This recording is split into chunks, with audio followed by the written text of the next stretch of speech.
Hi, I'm Karen Pitsley with Transforming Architecture.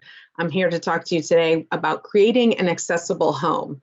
I'm very excited to be here at the 2020 FSHD Connect classroom and hope I'll be able to share with you some cool ideas about creating an accessible home. Here are some of the things we're going to go through today. What is an accessible home? What do we need to do to make your home accessible for you? And it's different for everyone. What are the tax credits available to you for making those modifications? What to look for when hiring a professional? And then I'm going to go through a bunch of kind of cool examples that don't necessarily cost a lot of money to be able to modify your home to make it work for you. When I do this presentation in front of people, I always ask, how many of you can't wait to be a burden to your family? How many of you can't wait to be in an assisted living facility? Said no one ever. We all want to live independently. We all want to be living and working and being in our home as safely as possible. And all of us become disabled at some point in time. The CDC states that 85% of us will become disabled, whether it's temporarily or permanently in our lives at some point in time. And so there's no reason that our homes can't work for us in a way that we need to keep us safe. So what is an accessible home? It's the construction or modification of your housing that enables independent living with persons of disabilities. And that's, to be honest with you, it's independent living for anyone. Disabilities come in lots of different statures. Sometimes it's being 5 years old and you can't reach the light switch. Sometimes it's being pregnant and you can't bend down because you have a big belly. All of us have challenges sometimes, and having an accessible home is something we all deserve. So I'm in Maryland in Howard County, and we have the Livable tax credit. So I became an aging in place specialist in 2005. And when I took the class and got my certification, I started looking around, and Maryland did not have a tax credit available, but Pennsylvania and Delaware both did. So I met with my senator to try to get one passed through, and I went and helped him testify in Annapolis to get that passed. And then it filtered down to the counties, and each county has to pass their own. So this is the things that must be qualified to be able to do those tax credits, to be qualified for them. They're pretty similar in every single county. And even I know internationally, I tried to look up to see whether other countries had them. And I do believe there are some countries that have them, Sweden. So just look in your jurisdiction. But this is, you must own the property, which makes sense. Making the modifications in a rental, you don't qualify for the tax credit. They have to be on your principal residence. So if you do them on your rental, on your summer home, you don't necessarily qualify for the tax credit. But you may qualify in the federal government on your taxes. The accessibility modifications to your home, those costs can be eligible for medical deductions on the medical and dental expense. So you just have to check with your tax attorney to find out what those credits are that you're available for. So these are some of the things that qualify for those tax credits. And some of these are just common sense things. A no-step threshold just makes it easier, whether you're walking with a walker, whether you can walk by yourself, but it's difficult to lift your feet. Having no lip as you're walking into a home is really helpful. A ramp. On the left, you see this is a ramp in the back of the same house that you see one in the front. In the back, it's because it's a 1 in 12 slope, for every 1 inch, you have to make 1 foot of ramp. And so this one was up about 36 inches, and you can see you have to have a 36-inch long ramp. It's a long ramp. This one on the right, we hid it behind the front porch. So it just comes around, and from the front yard, you can't even tell there's a ramp there, which a lot of people like.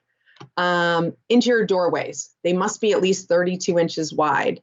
And a lot of older homes, they're not. Like powder rooms, a lot of times will have a 24-inch door. This is a challenge for anybody to get into. I turn sideways. I have a 24-inch door on one of my powder rooms, and thankfully it's downstairs in the basement. But If it's not 32 inches or wider, it's a challenge to use sometimes. 36-inch for entry doorways. And this is because, we're carrying things. If you have a wheelchair, it's just much easier to get into. You won't run into the edges.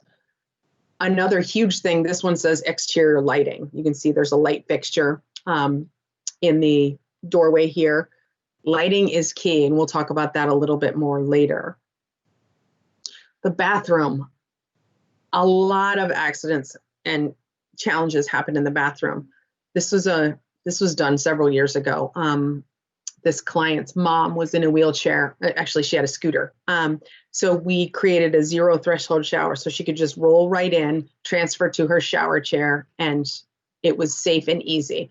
And having the handheld shower, having a lot of space around the floor area in order to maneuver is key.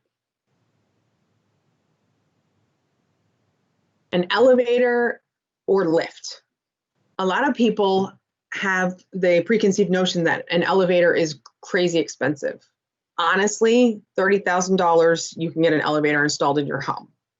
And I know that sounds like a lot of money, but if you compare the costs of building, moving, and or just installing the elevator, most people find that installing the elevator is much cheaper than moving at closing costs and moving. And they get to stay in their own home. This is a really pretty elevator next to an elegant stairway, and this is a woman traversing up a stair.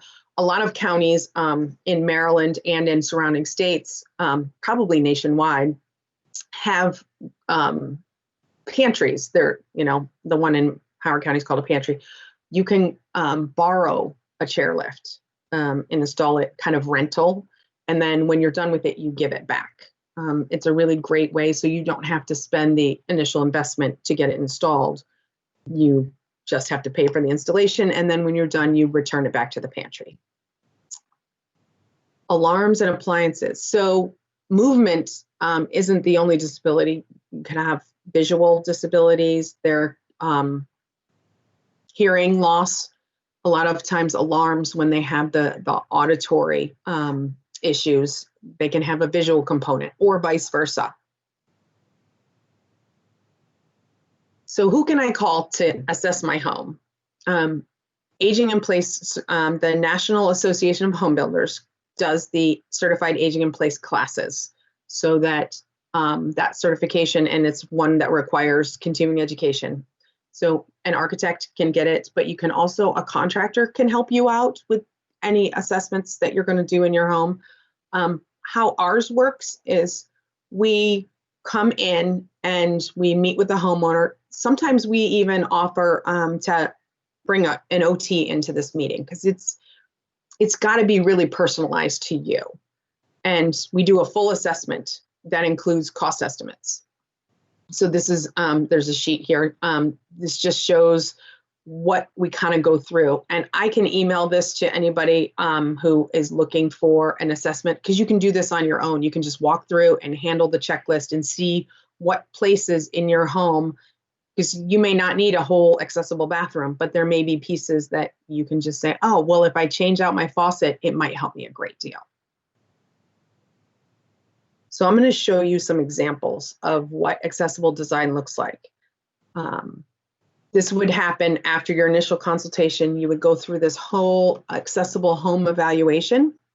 And as you're going through this, you can see there's a note section. And then in ours, there's a whole page of other questions that we typically will ask our clients to help them think about things that they may not even think about. They may not even understand, oh my God, that would help me so much.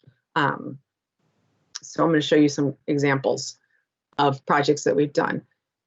This was actually a really fun project. The client, the before pictures in the lower left-hand corner, and it is, you can see the addition was done on the right-hand side, and then we did a little facelift. But mom and dad raised their kids in this family home. They had 2 kids, and they went through elementary, middle, and high school here, moved out, started their own family. One of their kids with their kids moved into the main house, and mom and dad built this piece, the right addition, on for themselves. and show you some of. So this is the left picture is the connection. This used to be the beginning of the dining room. Now it's kind of the hallway, and the dining room's to the left, but we created kind of a butler's pantry, and that doorway that you're looking straight into goes into their suite. There is a fireplace, some windows. This is the, you're looking directly into their living space. It has a tiny kitchenette. And then to the right, that's their bedroom. They even designed themselves a private screen porch. This is their bathroom to the right.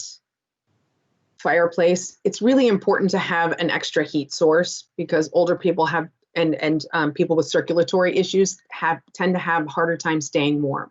I have low blood pressure and I'm always cold. I have a heater in my office that I put underneath my desk all the time. Lever handles. This is such a simple change and it's low cost, but people with gripping issues, it's much, or even if you're carrying heavy things, you can use your elbow to open doors and you don't have to have the grip strength in order to do that. This is the before, this is again, a 3-generation. Mom and dad brought the equity. The kids brought the ability to pay the mortgage. So mom and dad built this, they took over the garage and built the whole right side of this for themselves. And the kids with their 3 kids live in the left side. So this is the new stairway that goes up. It's extra wide so that if they ever needed a chairlift, it'd be easy and they'd still be able to move furniture up and down as easily as possible. And then you can see this used to be the garage that you're looking at that has their kitchen. The island is mobile. It's on casters so that we can move it around if we need to. The left picture is looking from the main house into the mom and dad's suite. So you can see how wide open it is and how light and airy it is. The right is a picture of mom and dad's bathroom on the 2nd floor. Very open. There's grab bars that are installed, but they don't have to be obtrusive. They just look like flow is part of the space. Adding an elevator. So this was actually a really fun project, and the client had 2 knee replacements and couldn't do stairs anymore at all. And so she said, I'm staying in my home because I love it. And she does a ton of arts and crafts. And so their kids had moved out and she created one giant bedroom upstairs with all of her arts and crafts stuff. And she's like, I need to be able to get up there. So this is the stairway, the before picture. And all we did was, instead of the stair coming straight down, there was a little closet at the bottom of it. We took over the closet and a couple more inches of the stairway and turned the last 2 risers coming down. And that gave us the opportunity to install this elevator. You can see it's right behind the door is the front door. And so it's really easily accessible, completely open. It was a great way to make their 2-story colonial work for them for the next 20 years. Garage conversion. So the upper left-hand corner, that was their before garage, and the lower left-hand corner is what their garage used to hold. And then the right-hand side is their kitchen. The couple wanted to stay in their home. They're in their 60s, and they, as many of my clients say, I want to be taken out in a box. So we created a space that made, right now, completely able-bodied, but planning for the future. So in the upper left-hand corner, you can see we closed in those garage doors and put some windows. The lower left-hand side is, or the left-hand corner is the new kitchen, completely open. If someone's in a wheelchair or walker, they can absolutely use the kitchen, no problem whatsoever. The right-hand picture is their new master bathroom. That's in the window that you see is the far left or far right window in the upper left-hand corner picture. Roll-in shower. So that's a marble threshold that's easy to roll over. It's less than 3/4 of an inch thick, and it has beveled edges. So if someone does become disabled, they can get in very easily without having to lift their legs. This is the walk-in closet. That's the other window that you saw on the front elevation. Very neat, easy to roll in, easy to roll out. Handles and grab bars, you can see. Easy to hold on to, whether you have grip strength or not. You can put your hand in, pull it open very easily without a whole lot of pressure. You can see there's a grab bar right in there as you walk in. Can easily be used as a towel bar or washcloth. So the finish goes very well with the existing finishes.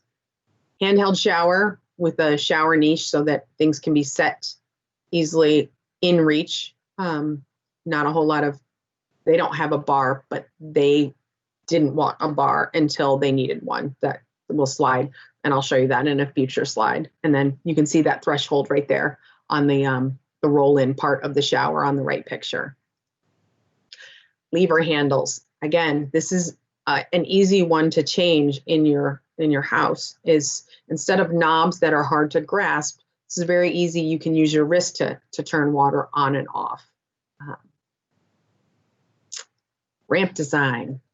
A lot of people are like, oh, I don't want a ramp. It doesn't have to be ugly, and it doesn't have to look like an institution. This is a house that we worked on a ramp design. There's some more befores, and we haven't even built this yet. I just want to show you kind of what the designs have been and that we presented to the client. So you can see the stairs, really a challenge to get up there if you have a walker or a wheelchair. But you can see the space we had available.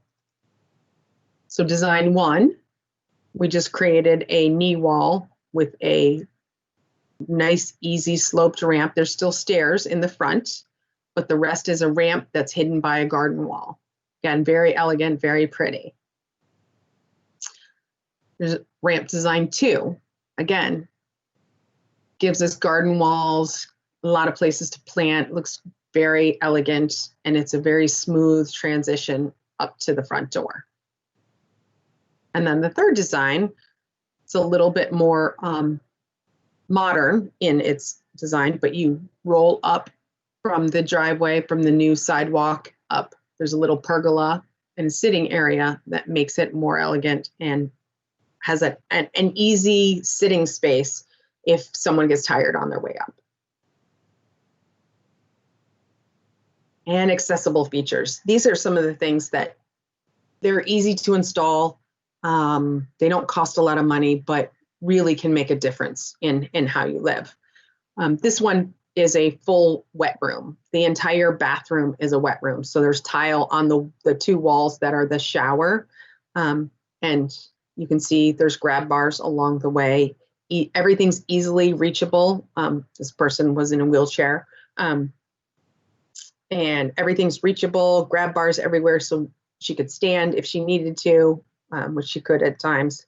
But the slide bar, you can see on the right slide bar, so the shower head can be at any height, whatever comfort level. Say you're washing your hair that day or you're not. Some of the closet features, really easy. Revis Shelf makes a great system. This is a pull down. When it's up, all of the clothes stay in the location, and they can be up high, so you can use all of the space in your closet. But this bar, you just pull it down and all your clothes come directly down to you. You can select what you want to wear and then put them back up. It's a great, easy, simple. You can buy this on Amazon. It's not very expensive. It's easy to install. Kitchen. You know, the picture on the left, when you look at it, really doesn't look too much like an accessible kitchen. Maybe the one on the right because the sink is exposed. But there are a lot of things in your kitchen that you can add that really make it easily accessible. So you can see the picture of the left. This is a stove. It's a roll under stove. Everything is easily within reach. Even the hood, has a remote control so that everything can be, the lights can be turned on, the exhaust fan can be turned on. And on the right, you can see what that looks like. Drawer dishwashers are fantastic because you don't have to bend down and reach very low to get all of the things out. Everything's right within reach, works really well. I've had some clients actually install two and they don't even put their dishes away. They use one until it's clean, and then they start using the dishes out of it, and then they transfer to the other side, which is the dirty dishes. So they just transfer back and forth, and then they don't actually have to put dishes away. Thinking I should do that in my house. The microwave, or the oven, we moved it down so that it's easily accessible. This one has a side accessible instead of the pull down door.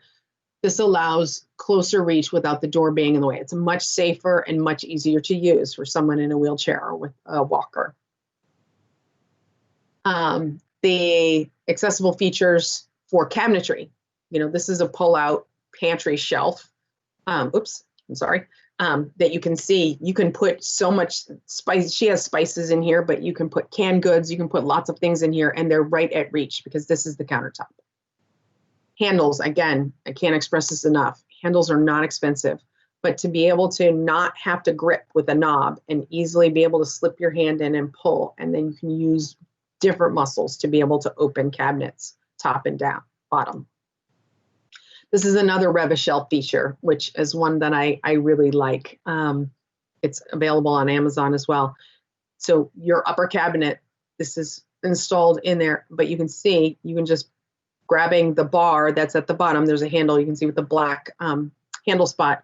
You pull it down, all of the contents of the entire lower half of the cabinet come down to your countertop so that you can easily use anything you need. She had cups and glasses on here, and it doesn't take a whole lot of pressure to pull this down and then put it back up. Lastly, I'm going to go through a laundry room. So this is one of the laundry rooms we've done. Laundry rooms are interesting because it depends on the individual. This person was in a wheelchair and wanted to be able to see into it and not have to bend down. I have other clients who think that the drawers underneath, they don't work well for them. They'd rather have the entire unit moved down and so that they can reach the soap dispensers pretty easily.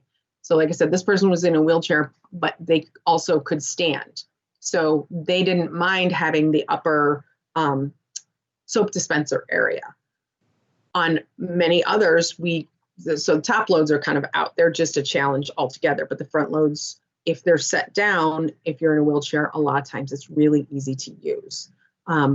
This one you can see also has a desk space in it. So she actually used it as a desk space because she wanted a quiet place to go and close the doors. These are barn doors that close off. A lot of times we'll do a counter space that's lower so that is a folding area so you can roll in and have the knee space and be able to fold very easily. It really, a lot of times working with an OT or working with you to figure out exactly what it is you need, because everyone's case is different. How they work is different. What they like to do is different. And it's the same for everyone, which is why the assessment is so important to go and do ahead of time before any modifications are done. So that's about all I have for you today. If you have any questions, please feel free. I'll be here. I know there will be some questions sent out that you can answer ahead of time. But if you have any questions, here's all my contact information. Please feel free. And also I have the home assessment. If you would like to do that on your own, I'm more than happy to. But there are several other resources available online. If you just Google home assessment, the National Association of Home Builders has one. I know the University of North Carolina has one. They're all really great resources. So if you have any questions, feel free to get a hold of me. I'm available anytime to answer any questions, and I appreciate your time. Thank you.